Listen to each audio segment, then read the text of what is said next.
Hey everyone, welcome back to another YouTube video, and in this video I'll be showing you guys how to create a Gemini account step by step on iPhone.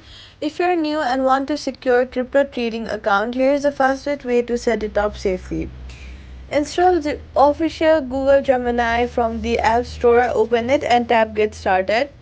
Next, what you're gonna do is go ahead and type in your email and then click next. Now, first of all, type in your name. Next, just fill out all the information that your app is asking you.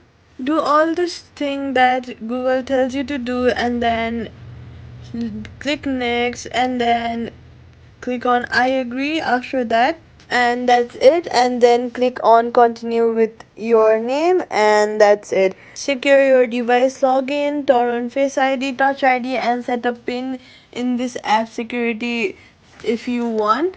And if you want, you can also link a payment method to fund your account. Choose your bank account and complete the quick verification. You can add more methods later. Step number safety tip: never share your verification codes or recovery keys. Only log in through the official Gemini app or website, and enable an authenticator app plus withdrawal address allowing lift and security settings. Quick fix: if the verification or setup fails, switch to networks, Wi-Fi to mobile data, then try again, or complete sign up on Gemini's website using the same email and return to the app. And that's it. Subscribe for more quick fixes.